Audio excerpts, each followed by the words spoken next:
the students in.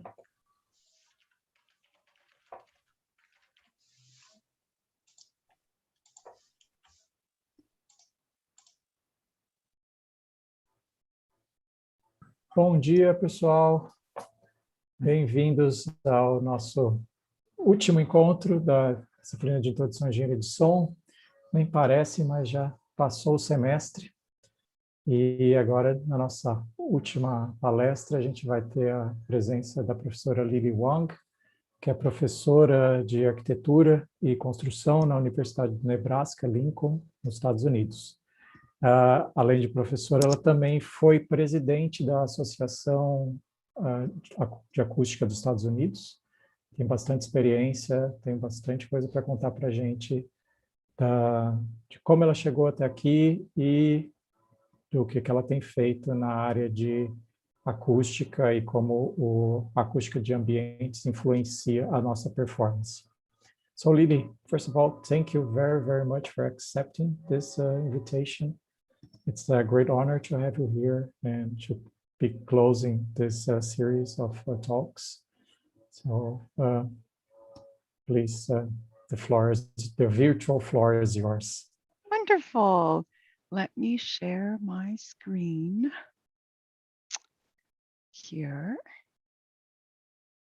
All right, good day, everyone.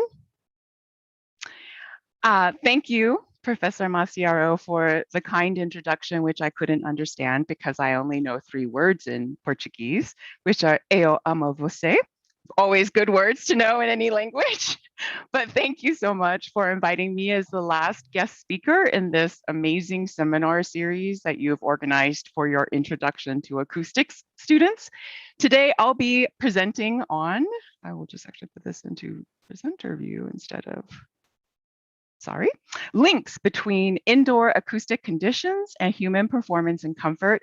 But before I get started with that, Professor Maciaro asked me to give a brief introduction about my path into the field of acoustics and also an overview of the university and academic program in which I work. So first, about me. My parents immigrated from Taiwan to the United States to pursue graduate studies, and I was born in Tennessee, as my father was finishing his PhD there in mechanical engineering.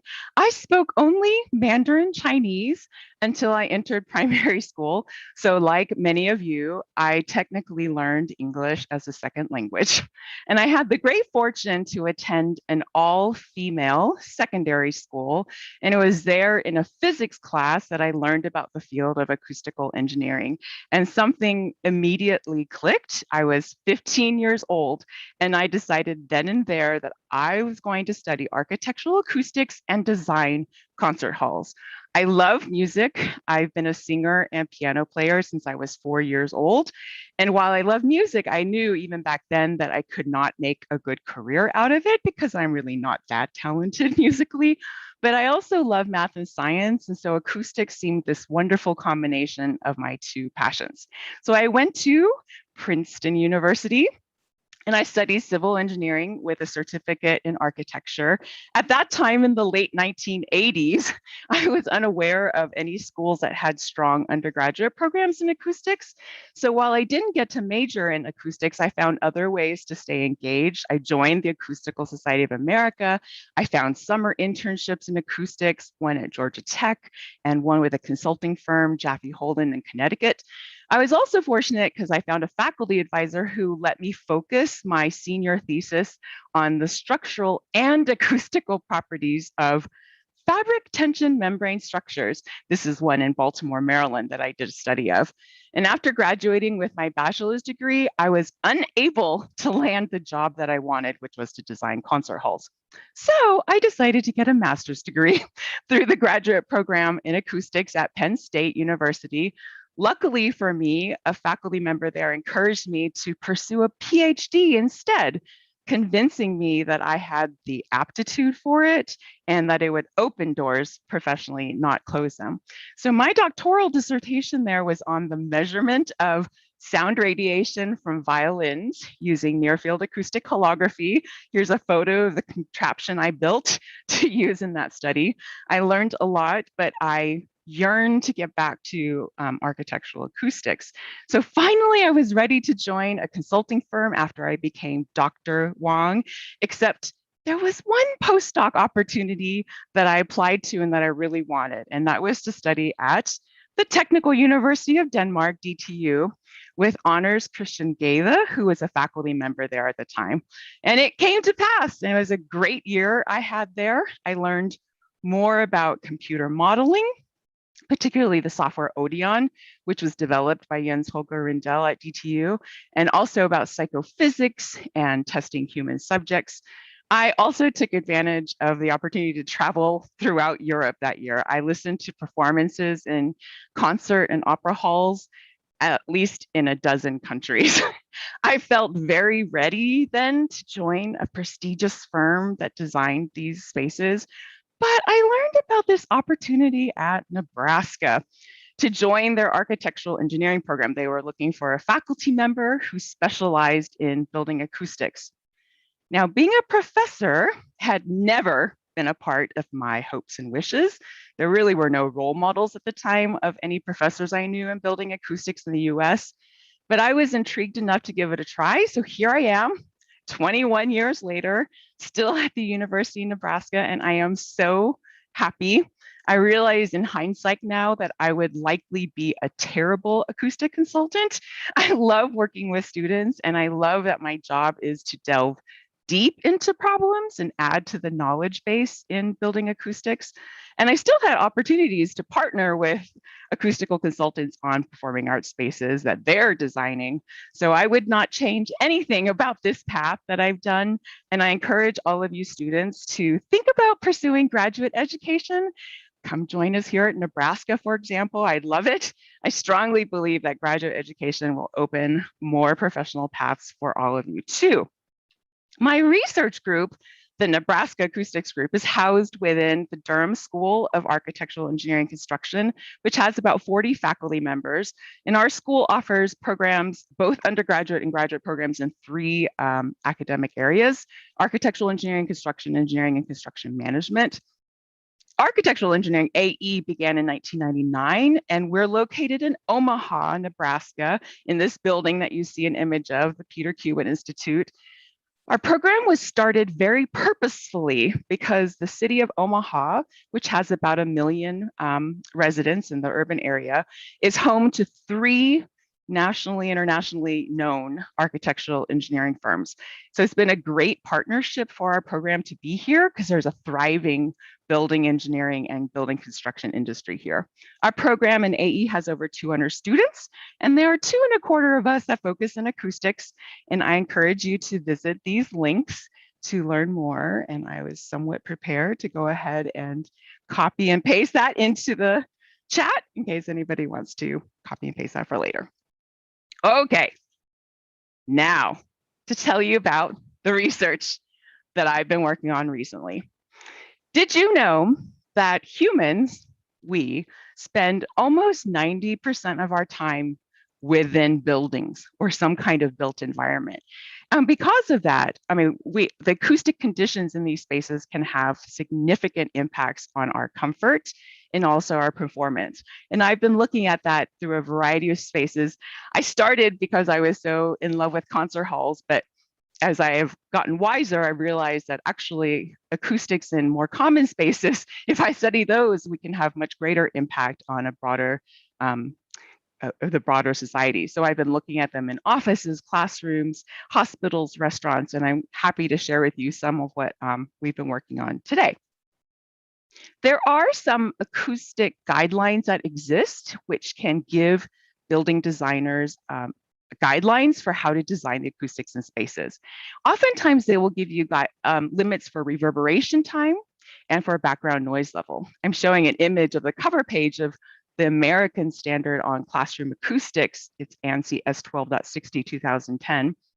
And it says that the reverberation time in classrooms should be no more than 0.6 or 0.7 seconds, and the background noise level should be no more than 35 dBA. If you're not too familiar with those two factors, I thought I'd spend some slides going over them. You may have learned about them in another intro class, but I hadn't had time to watch all those lectures yet. So let me take a moment here. Reverberation time is the time it takes for sound energy to decay 60 decibels in a room. So here we have the professor speaking and they're emitting a direct sound, but it is reflecting off the surfaces in this room. And so it reverberates and there's until all the energy dies out from absorption or transmission through the building envelope.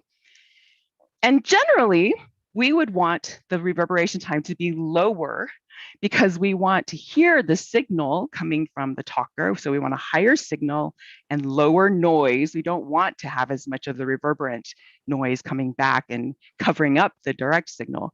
And that would give us better speech intelligibility. That's why the standard said less than 0.6, 0.7 seconds in classrooms. Now, I meant to also say that that standard is mostly, when it was developed originally in 2002, it was mostly based on empirical feelings. Like the consultants that came together did not have a lot of research data to support it, but their general sense was that this, and they did do some theorizing about why these limits were set, but there was not a lot of data on actual human comfort or human performance. Okay, so then background noise level is that other factor we have to consider, and there are lots of sources of background noise level. So it could be because you have an adjacent classroom or a hallway, and so the sound is coming through the barrier itself. Or maybe it is going through a flanking path. This wall has not been built all the way up to structure, and so it can go through this weaker path of the ceiling tile through this air gap, maybe reflecting off that duct there and come back into the classroom. We call that a flanking path, an indirect path. Or maybe it goes through the heating, ventilation, air conditioning ducts. So in this one, we're showing here in the US, it's very common for us to have heating, ventilation, air conditioning systems where we have something sending heated air or cooling air into the spaces. But that is another path that this talker can just go right through here and have crosstalk into the other classrooms. Or that system itself, the HVAC, makes noise. It's pushing air. And so that sound is also emanating down the ducts and into your classroom. It itself vibrates. The whole physical unit of that HVAC air handler that I'm showing in this picture is also vibrating. And so that structural vibration is also radiating noise that has a possibility of getting into the classroom. And that's not all. You also have the fact that there could be exterior sources. Maybe you're next to a highway, an airport, a train railway. So we have also exterior sources. And the difficulty for us in architectural acoustics is they are all happening, right? In background noise level, like these are all contributing to what is being experienced by the students in the classroom. And we have to really consider them all together.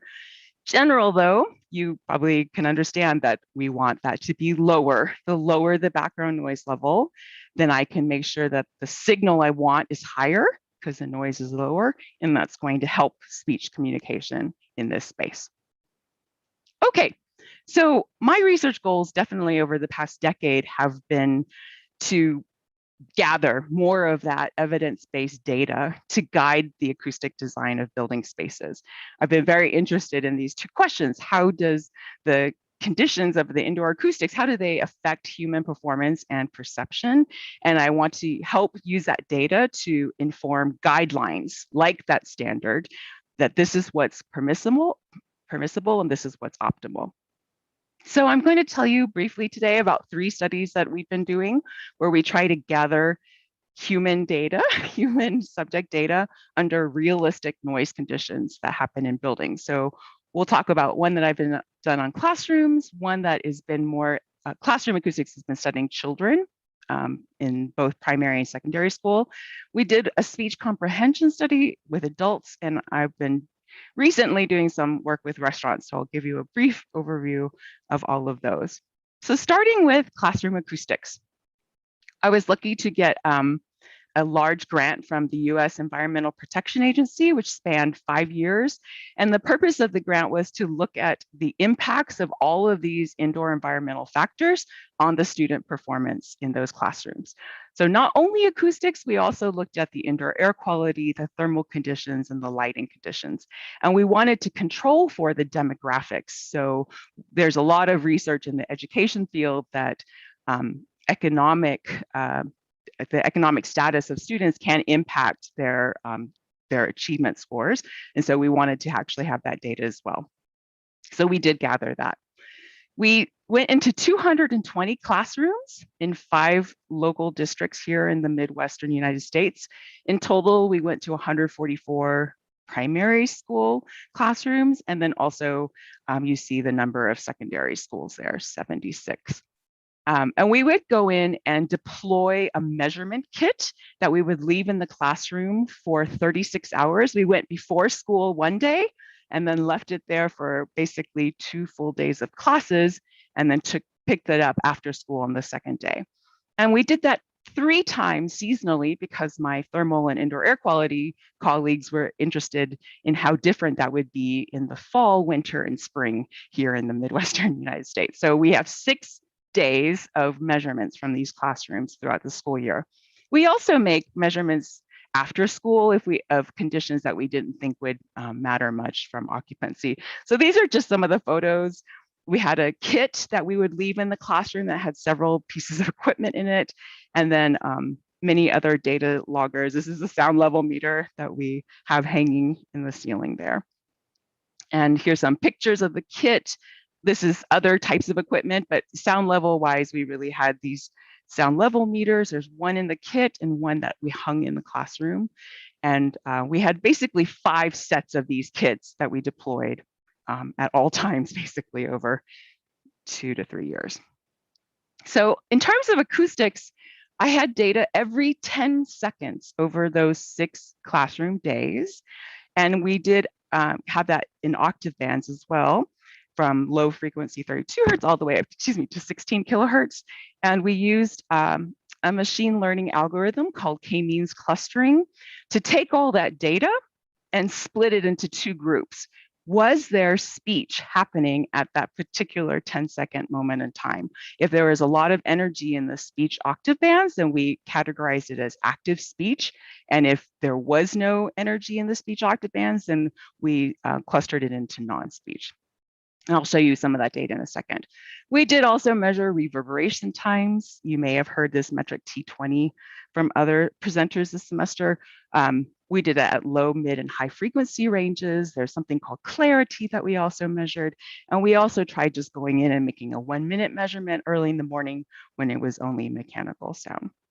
So some of the data that we gathered, 220 classrooms, and this is the A-weighted equivalent sound level in dBA, so you see 32 dBA to 54, and basically this is a histogram that the ANSI standard, do you remember what it said you should be? You should be under 35 dBA. So here's 35. And only about 5% of the classrooms that we measured were under 35 dBA. This is not unusual. There are many studies that have already shown that the standard has a very high standard that many existing classrooms do not meet. In terms of reverberation time, the ANSI standard suggests less than 0.6 or 0.7, depending on the size of the classroom. Most of our classrooms had to meet 0.6. And so better here, only 15% had reverberation times that were higher. But I do want you to note that almost all of our classrooms had acoustical ceiling tile or an absorptive ceiling. And so they all had reverberation times that were 0.8 or lower. So it was already not super reverberant. There are many studies out there that have measured higher reverberation times in classrooms, almost up to 1.4. And I just want you to realize that ours did not have as wide a range.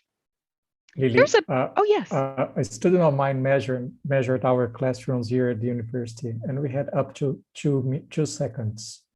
Oh my goodness. You must have no absorptive material and high ceilings probably too. We don't. Those are large classrooms. There are amphitheaters and but no Right. absorption material at all. Yes, yes. Our our primary and secondary classrooms generally seat about 25 students, and so they're not very large in volume. And then they typically have a ceiling at about, I'm going to estimate it at 3 meters. I'm not great at metric. And they have ceiling tiles. So that's why, yeah, our sample of 220, they were basically all less than 0.8. Here I'm showing you a spectrum of the clustered, the two clusters. You know, I told you we applied this machine learning technique to separate all the data. So the ones in gray show you a box plot of the spectrum of the non-speech. So the way to read the box plot is that the line is the median, and these are the, I think, 75th and 25th percent quartiles, and then you also see the full range and also outliers. But just to show you that, yes, the speech clusters certainly did have higher levels. That's what the k-means was picking up, was that this data point had high levels at these frequencies, which, because we're in a classroom, we take it to be that there is at least speech frequencies happening. Okay, so splitting it up like this is great, because now I can actually understand what was happening when talkers were talking versus when talkers are not talking. So this is a new thing that I felt like our research group was able to add to the understanding of what's happening in occupied classrooms. So if I look at how much of the day the speech was happening, that was one thing we were able to pull out. We noticed that third grade classrooms, these are the grades that we studied, grade 3, 5, 8, and 11. Third grade classrooms listened to speech more. I don't think, we did run the statistics. I think the only statistically significant difference is third grade and 11th. But you can see that there's a trend that the third graders were experiencing more speech in their class today. Another thing I can look at, because I separated speech and non-speech, is to look at what were the levels of speech. A statistical level is the level that is exceeded X% of the time. So L50 means the level that this was exceeded 50% of the time in these classrooms. And so this is giving us an ability to look at different metrics that we haven't looked at before. So in this sample of 220 classrooms, you can see that there were almost 40, this is 45, so almost half our sample experienced levels of 63 dBA, more than 50% of the time. So this is just getting us a sense of the soundscape. I can also look at it as a percent exceeded, like how much time in the class day did the levels exceed 65. So you can see there are 5 classrooms or so here. Let me move this, sorry. 5 to 8 that, you know, exceeded 65 dBA almost 70% of the time. So it's, again, giving us a better understanding of the soundscape. I can also do that with non-speech, but to keep things moving, I'm going to not look at that in detail. Just one question. Did you look at the doses? I'm sorry, did I look at? The sound doses, if they were above the limits? No, but I will put that down as a note. So we, you know, no, we did not, but I know we could calculate it if we wanted to, because we have all that data. So the main outcome of this research was to relate it to student achievement. So in the United States, at the end of every academic year, the students do have to take these standardized tests to show how well they're doing in math and also language arts. And so we were able to get both those scores, math scores, language arts scores. We would average them for the whole classroom. And then we'd also look at how many of the students in the classroom received free and reduced price lunch, because that's an economic variable. What was the percent of students in that room who were gifted or found to be at a higher level and is in a gifted program? How many had were special education, so they were maybe needing more attention. So we controlled for all of those red things. It's already well known that the more gifted students you have, they're going to do better in that class. The more special education students you have, the less they're going to do, the worse they're going to do as a class average. Or the more students that receive free and reduced lunch in that classroom, they would do worse. So we had that data for all of these 220 classrooms. We control for it in the statistics. And then we wanted to see, well, so did that clustered noise level, non-speech level, did that have an impact? How about the signal to noise ratio, the difference between the speech level and the noise level in the room every day? And then we also had the reverberation time. But remember, we were always under 0.8. So the statistics showed that of these, in this model, it is the non-speech levels that correlated, that the higher the non-speech levels were in the classroom, the higher the background noise was, let's say, then the worse the students did on their math achievement. And it was a pretty significant effect, not as significant as the demographics. But we didn't find it for any of the others, and also we didn't find it for reading. It is interesting, though, that these two are related. The higher the noise, there is sort of this corresponding change in the signal to noise. So it gives you a bit of a sense of that project. So what matters in K-12 classrooms? I will tell you that our study shows, well, nothing came out with reverberation time, but all of ours were less than 0.8. So at this point, I'd say, okay, less than 0.8 seconds RT is good. And in terms of the background noise level, I don't have the time to show you all of the statistics and everything I went to, but essentially it really does look like if the background noise level is less than 40 dBA, then the state of Nebraska can have its classrooms meet the standardized goal. They have goals for what their students should be making on those tests. And so it seems to correlate with less than 40 dBA. If you're interested in the other metrics, like the thermal IAQ, I don't have time to show you that, but I encourage you to visit our website where it lists a lot of papers and other more data on it. So, okay, let's move to study 2, the speech comprehension study. So this one's different because now we're looking at adults, not kids. And I was particularly interested in English as a second language.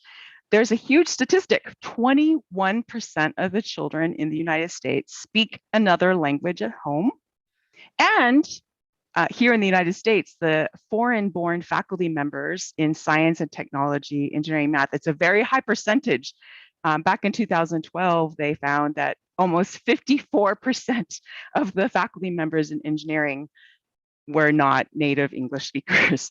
And so I was very interested to study how do room acoustics impact speech comprehension, particularly when you have a non-native English speaking talker, or if you're a student, a non-native English speaking listener.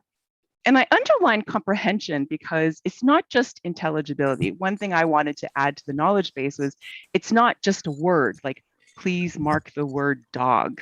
I wanted to get further than that. Like, how do people actually comprehend this, the speech? So here is an image of our Nebraska acoustics testing chamber. It's a small room with a low mid-frequency reverberation time. You see an image of what the test subject might see, and this is in plan looking down upon it. So the person sits in the chair here, and in front of them, they have the 2 speakers and a computer screen. There are 2 speakers in the room. There's a subwoofer down here to give us some low frequencies. And there's a ceiling tile that looks like a ceiling, but it's actually a speaker. So we have a speaker up above them that is also emanating the noise. It's right next to the actual diffuser in the space. So there's a psychological belief that maybe the noise is coming from the diffuser. And we tested 3 different background noise levels.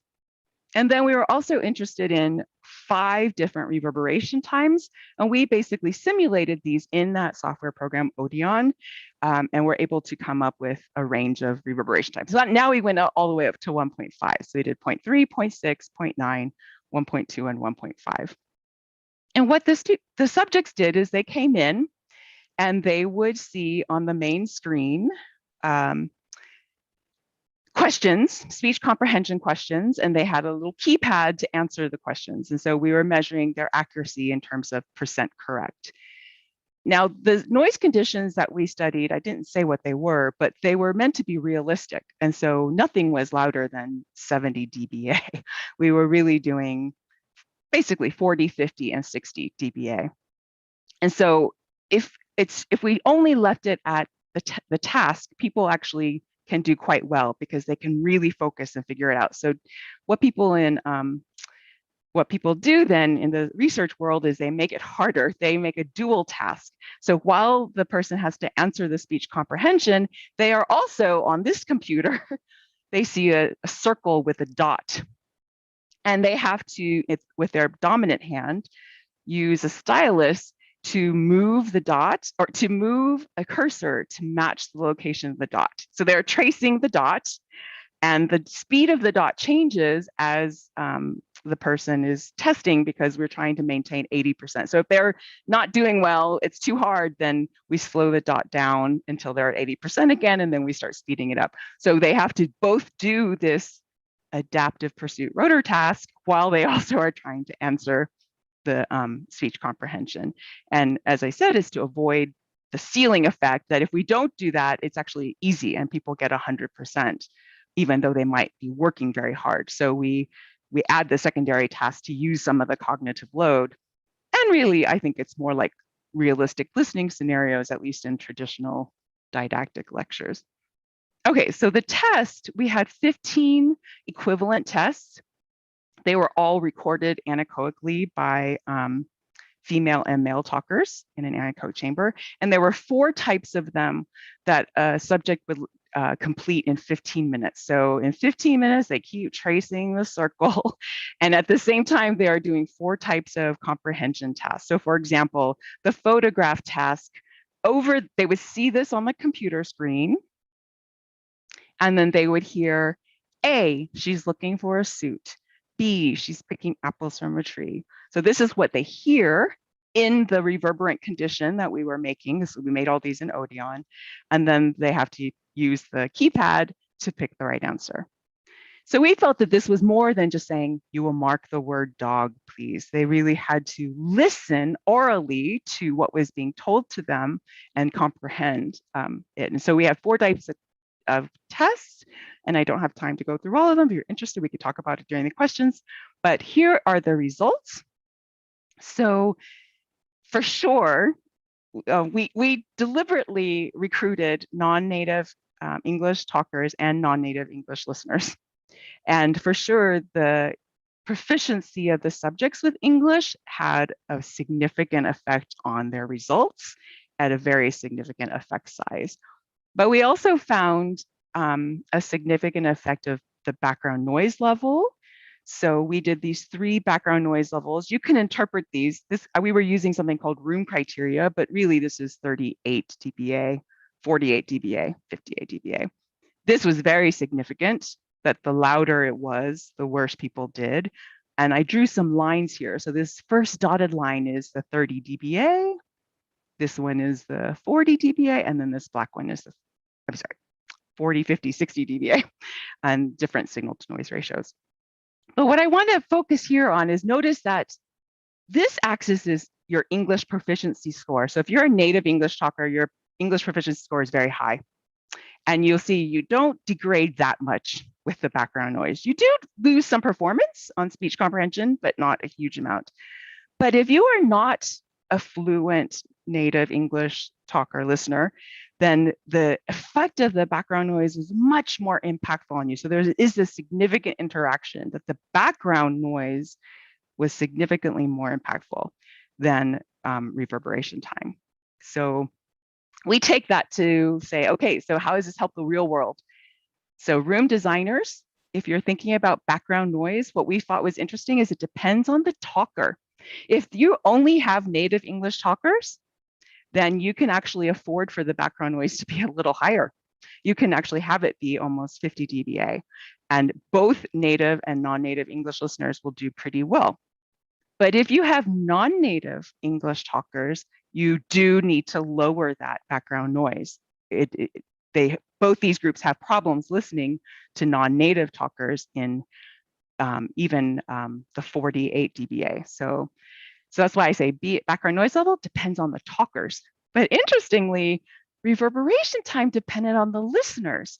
So if you are a native English listener, you could afford to go up to 1.2 seconds reverb time because you knew enough about the language to be able to fill in the things that you didn't know or maybe were being blurred by the reverberation.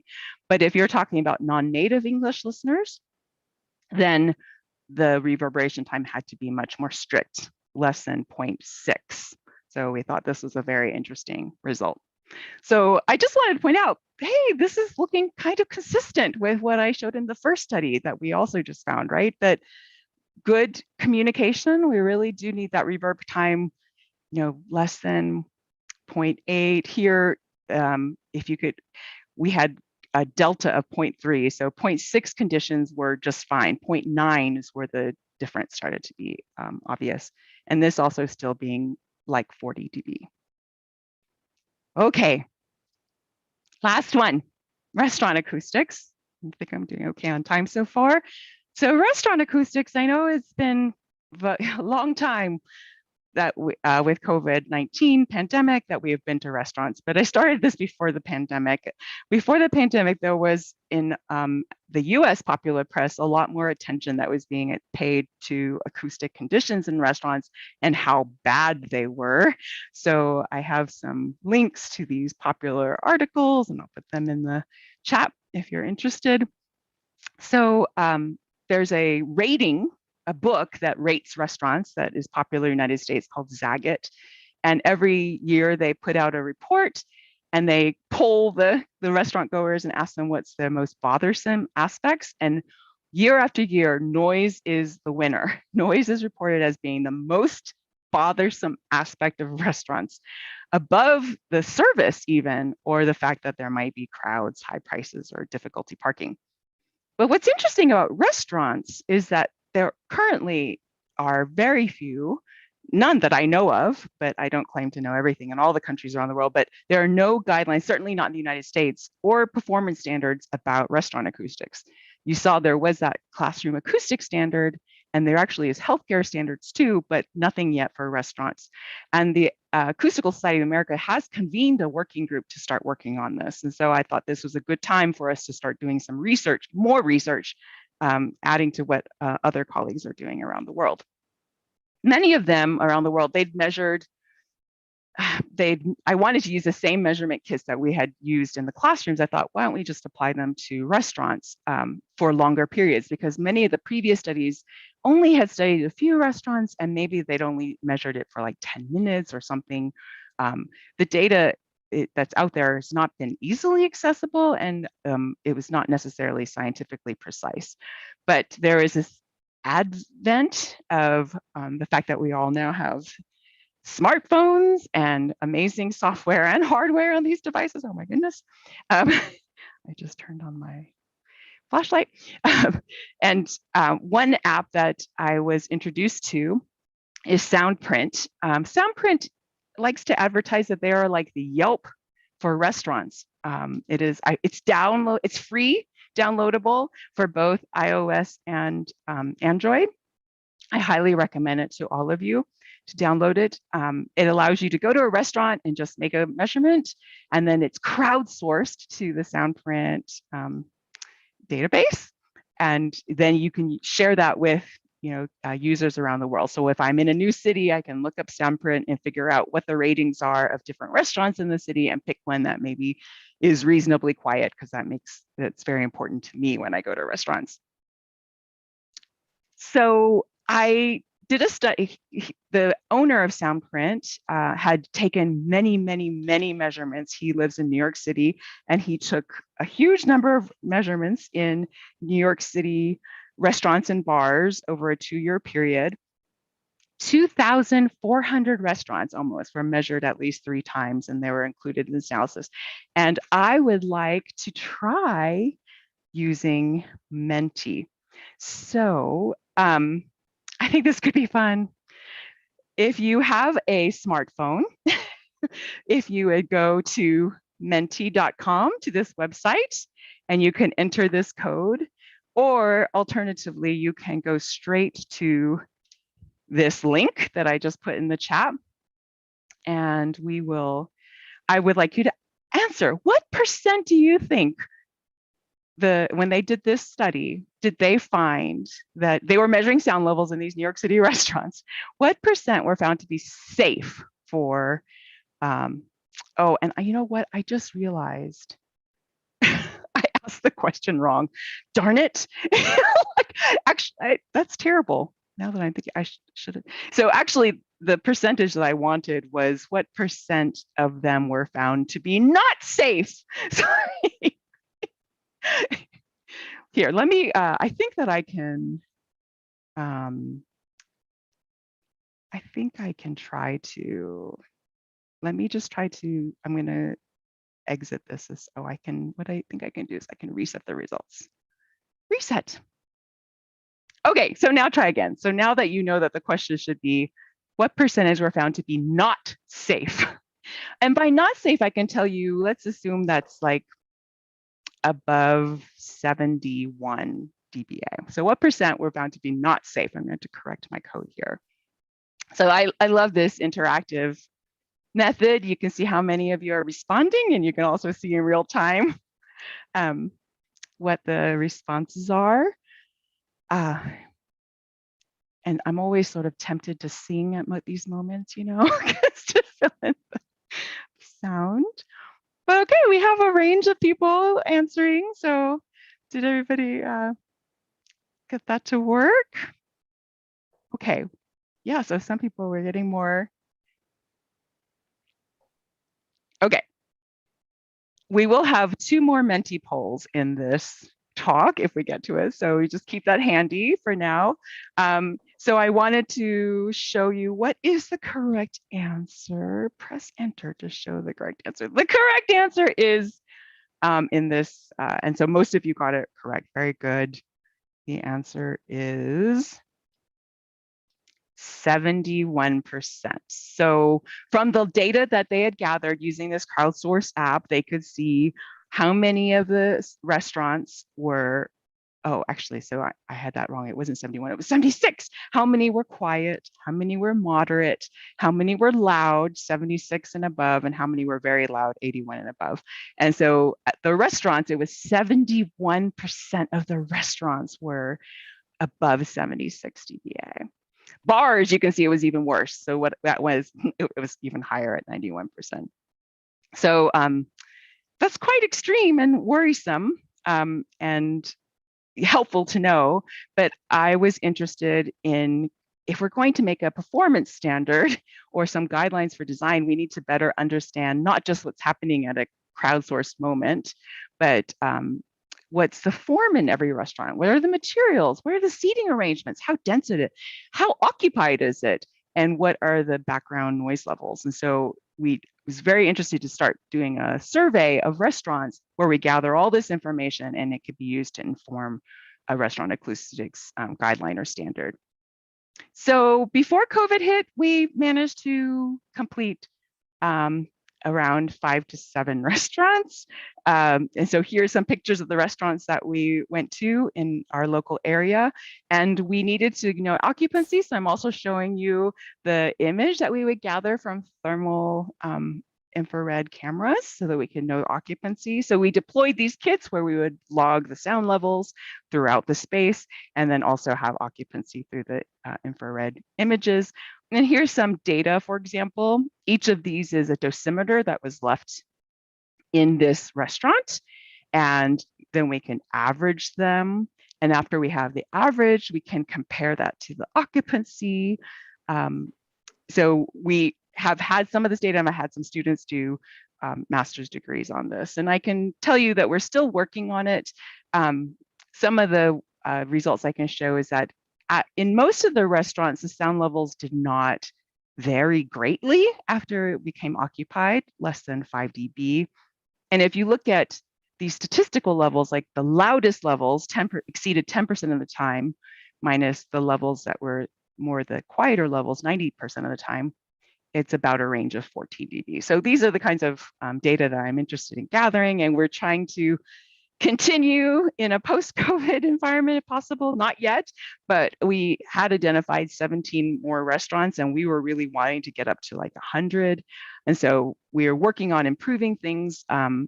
We would like to acquire data not just over like a 2-hour period before our thermal cameras actually we didn't have enough power to power them beyond that. So we're trying to figure out ways to do longer periods of time, like to do a whole evening. We actually want to use machine learning to count the people in those images. And we want to now just not include the objective data, but also subjective data like with sound print.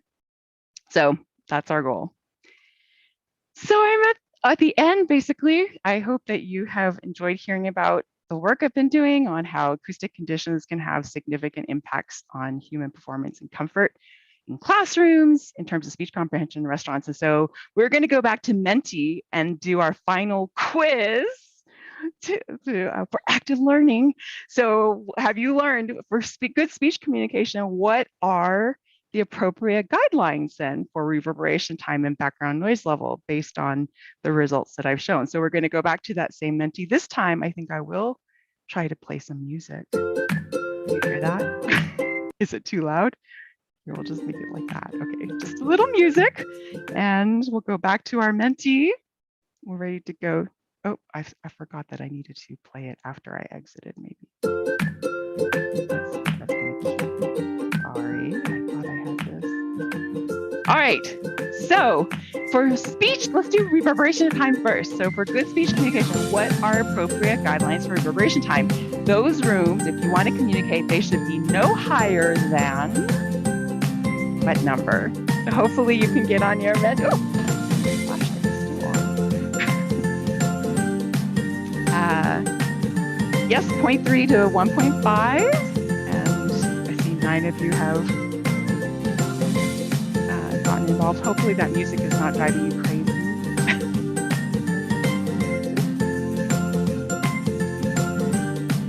Great job, everybody. Okay, so this is kind of a tricky question. I actually felt that the answer should be 0.9 because yes, I remember I said that we had some deltas. Like I only tested 0.3, 0.6, 0.9. Put down the music a bit. Oh, it is too loud. Okay, we'll just turn it off. It's fine. Thank you. I'll have to keep practicing how to do that in my talks. Yes, so the correct answer is 0.9 because my study, I could not test anything in between here. All I could know is that 0.6 wasn't any different, but at 0.9, it was different. So it's probably somewhere here, but I would have said that, and also from our first study with the classrooms, all of our classrooms were less than 0.8 and they didn't seem to have problems. So yes, good job, these 20%. Okay, so how about the last one? How about for background noise level? What are the appropriate guidelines? It should be no higher than 30, 40, 50, 60, 70 dBA. Do you remember what stuck out for you all? I have practiced before with the sound level of that music, but I guess I have not got it done today correctly. So I hope you're having fun with that. I like how it's before at the beginning, Professor Masio and I are talking about methods for more active learning engagement instead of just listening to someone talk. So wonderful. So glad to see you all participating. And because I promised to try to leave enough time for questions, I guess I'll go ahead and say that here, I would say it was, yes, the majority of you got it right, that it's 40 dB. If you are really, the goal is speech communication, where you're in a classroom or you're in a ballroom. Restaurants, I can see why some of you put up to 70, because we were just talking about 70 dBA in a restaurant, but it's a different goal in a restaurant. You're there to kind of like enjoy the vibe, and maybe you're sitting very closely to the people that you're communicating. So the background noise doesn't have as much impact. But if it's really clear speech communication you're looking for, I would say 40. Okay, so that brings us to the end. I wanted to thank you for your participation, and I'm happy to take questions. Here's a picture of members of my research team. During COVID, we actually had a magician. This is a magician. And I invited many of our current students and alums to participate in a virtual magic show. So many of them are in the picture that are named here. And I thank them because many of them worked on it as a PhD or master students. I was going to say that Jonathan's there. He's not a student of you anymore, right? Yes, right. So you had alumni as well. Oh, yay. I can That's stop great. the share. Thank you very much, Lily. Wonderful talk. Super nice and super engaging. You got Except everybody. for the loud music at the end. Sorry. No, the music was great during so the feedback is music was great during when you're choosing your answers, but then when you start commenting on it, then it was masking. Yes, okay. That was cool. Yeah, so there's something new that we can implement in our teaching. Happy ending. In our teaching toolbox. Absolutely. Guys, so we have time for questions. Feel free to. May I ask something? Lily? Yes, go ahead. Congrats I will. on the very nice presentation. I was just curious when you say about a second or a foreign language, did you have any data or information concerning, let's say, Latin-based or languages from Asia, or I don't know, because we know that, for example, I tried to learn German, and that many consonants together sound strange for us Brazilians. So I was thinking in that sense. Yes, no, thank you for the question. Yes, I didn't get to go greatly in detail, of course, but the non-native talkers were ones who spoke Mandarin Chinese as a native language. And then we chose listeners that also were native Mandarin speakers, but also other languages. And what we did find was, interestingly, that the Mandarin native speakers and the Mandarin native listeners, they actually still performed just as well as the native. There's a matched accent benefit. I think that's what you're getting at, is that, there's maybe, and so we did find that to be the case, that if you did not speak the same native language as the talker, then that's when these room acoustics started really having a great impact. I'm very interested in exploring, actually, I'm hoping that I have a new grad student starting in the fall. I was hoping that he would try it with Spanish, because Spanish actually is one of the highest percentages of the second language or the native language in the United States. So we would love to take all those testing materials and translate them to Spanish and then record them with native Spanish listeners and see if the differences in the language is different. Or if you all would be willing to try to run this in Portuguese, let's do it. We could collaborate. I'll send you all the materials, because I do think it would be interesting. I kind of have a funny comment on that, because friends from Rio de Janeiro, they pronounce the S like X. And for example, we as Brazilian would understand when people is going to say strings as strings.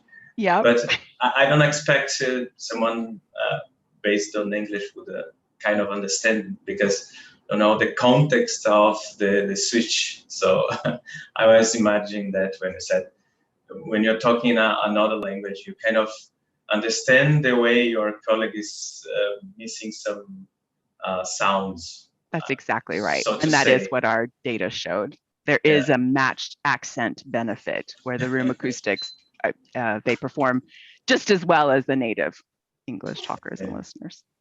Okay, thank you. So Fernanda, you have your hands raised if you want to. Hi, it's not actually a question, just like to add something. I'd like to thank you for the presentation and your research, because it's very important, especially for autistic people or people with overall auditory hypersensitive. So if you really think about it, it's an accessibility issue. When we think about architecture and accessibility, it's usually we think about people with physical disabilities. They need a ramp, they need elevators, but the problem is much deeper. And auditory overload can lead to meltdowns and avoidance of certain spaces and overall exclusion. So thank you. Absolutely, Fernanda. I agree with you. As a matter of fact, the ANSI standard came from a governmental accessibility act. It was the ADA Act in the US that sort of drove our publishing of the classroom acoustic standard in 2002. So yes, it's a very good point. Thank you, Fernanda. So I also have a question from Hani, which is a colleague of ours from the University of São Paulo. She says that you two met at the ASA meeting in 2019, just so you remember who's talking here. She's asking if you have any work with acoustic comfort index and not the acoustic parameters itself, as we have the index for thermoacoustics from Ashura 55. Yes, that's a very good idea.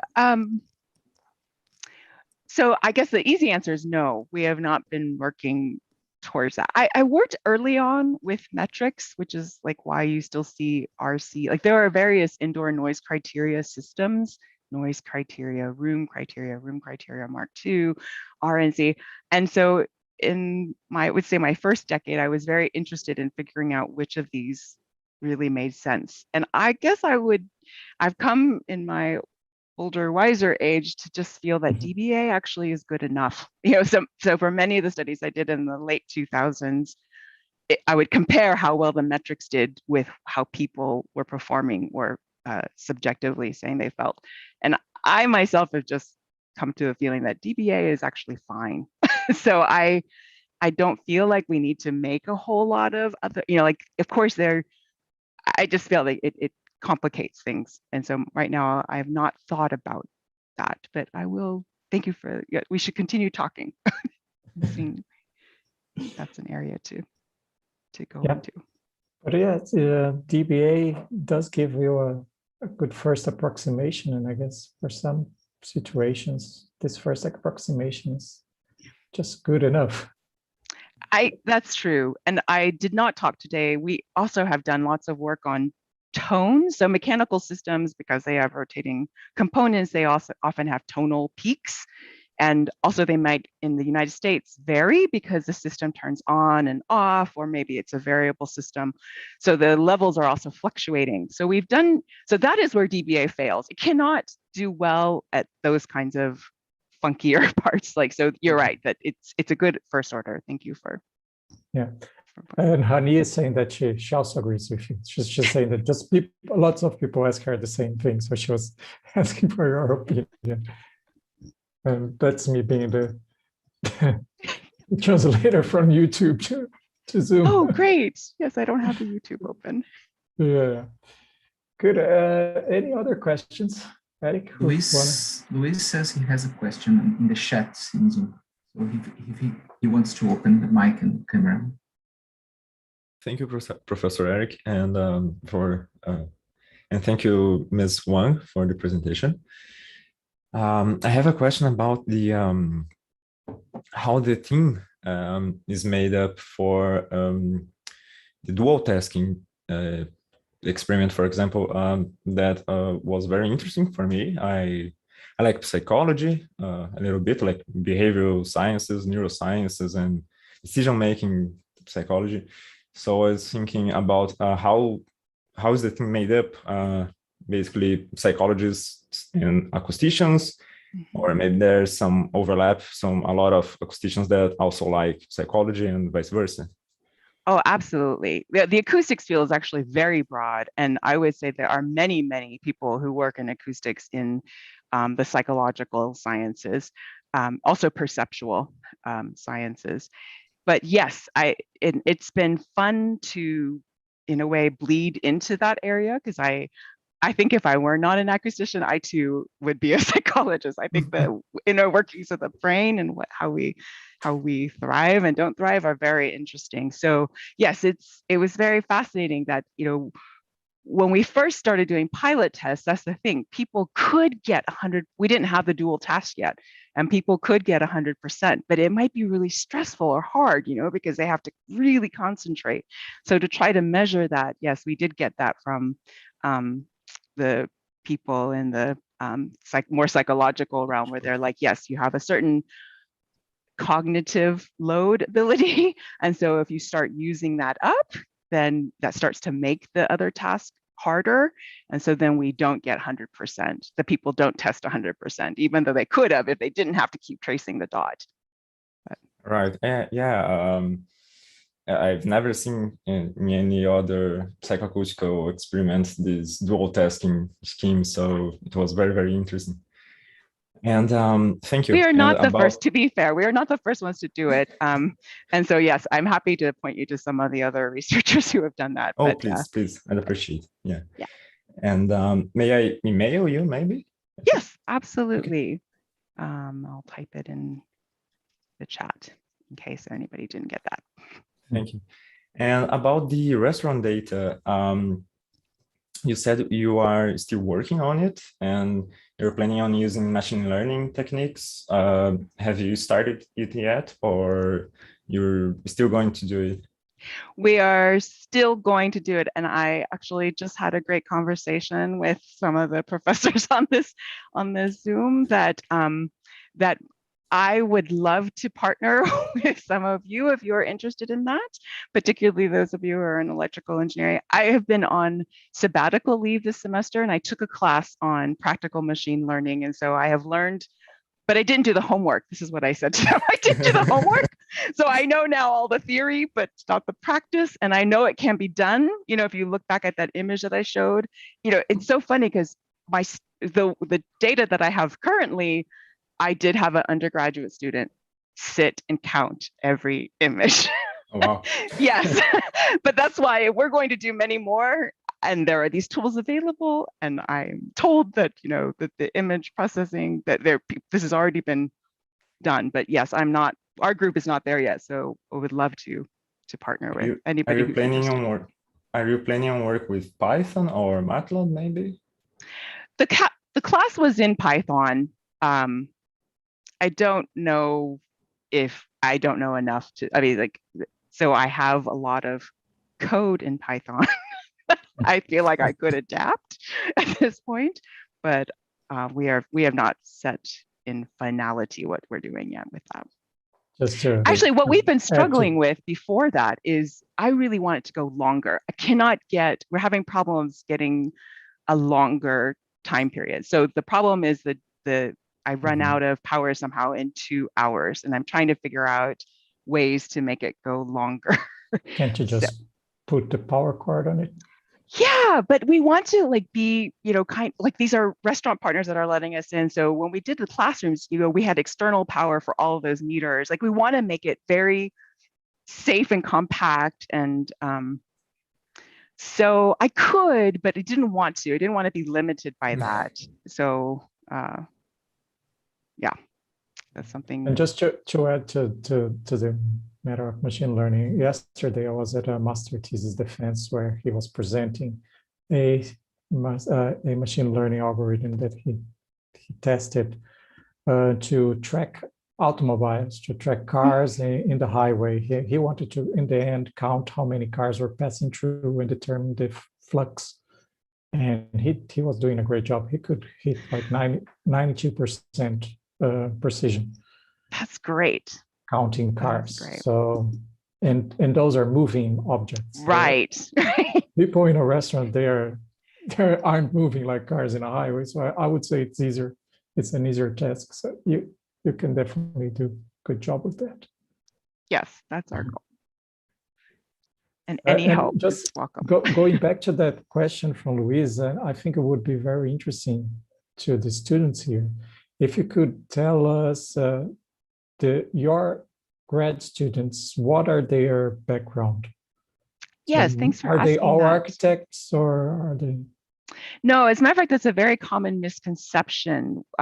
We are an architectural engineering program, so we do the engineering of the building, not the design per se, or we do the design of the engineering systems.